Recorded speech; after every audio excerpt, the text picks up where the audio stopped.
It's the summer of 1951. The Second World War has been over for more than 5 years, and Britain is trying to rebuild its shattered economy. Tom Mackey is working as a salesman with the giant electrical manufacturer GEC, supplementing his small income with a gratuity which he earned as a navigator in Bomber Command. At GEC, Tom was demotivated by the lack of drive and interest shown by his colleagues, and the fact that no matter how hard he worked, he was paid the same as everyone else. So one day, when he noticed a small, unprofitable electrical wholesale business which had come up for sale at 37 Hertford Street, Coventry, Tom could see its potential. The only problem was how could he find the £300 purchase price? He quits his steady job with GEC, cashes in his £105 gratuity for 5 years war service and his savings, and buys the rundown business, leaving a total of only 9 shillings and 6 pence. That's 47.5 pence today in his bank account. Tom's father is concerned about his son's supposed foolhardiness. He asks him, "Are you sure you're doing the right thing, son, leaving a steady job and putting your security on the line?"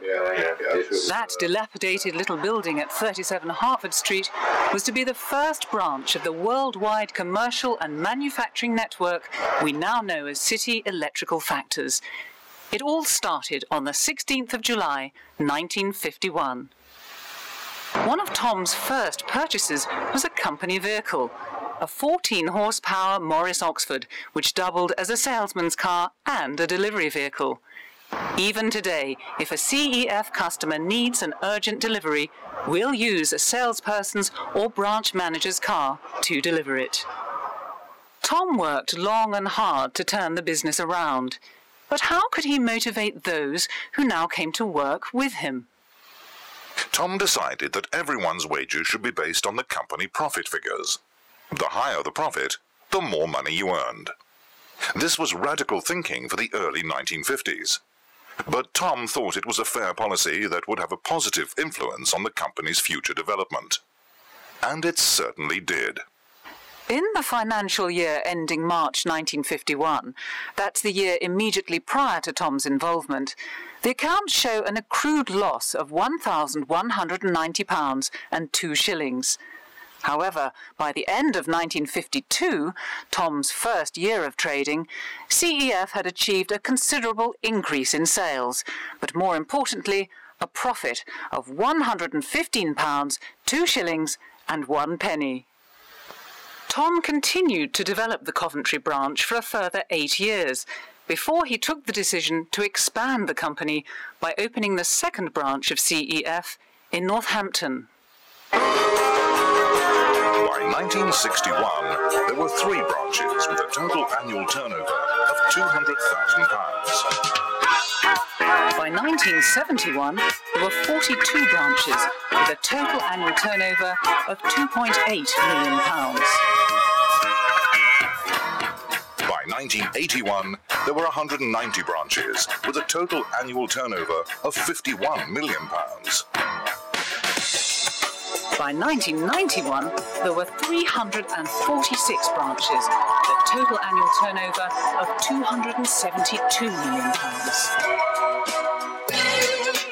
And by the end of 2001, there were around 386 branches with an annual turnover of £358 million. And that was just in the UK. The 1980s were years of expansion in other overseas markets too. In 1984, CEF opened its first North American business, trading as City Electric Supply, in the fastest-growing state economy in the USA, Florida. CEF's North American operation has also expanded at a dramatic rate over the past 20 years. As a result, we now have in excess of 300 branches in the USA. Meanwhile, north of the border in Canada, CEF has developed a wholesale branch network that has also undergone a rapid expansion in recent years. Currently, CEF has a total of 70 branches in the provinces of British Columbia, Ontario, and Quebec. To summarize, CEF now has 400 branches in the UK and over 370 branches throughout North America.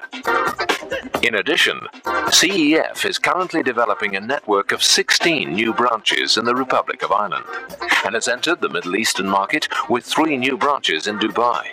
CEF's manufacturing program began in 1969 with a factory producing steel trunking, switch and socket boxes, and batten fittings. Our manufacturing business continued to expand, and in 1972 we moved operations to a new complex in Redditch. As long as our customers needed high-quality products at competitive prices, CEF was ready and able to expand. We have no fewer than 10 factories. There has been a rapid building program of CEF manufacturing plants in Britain, a process that continues to this day.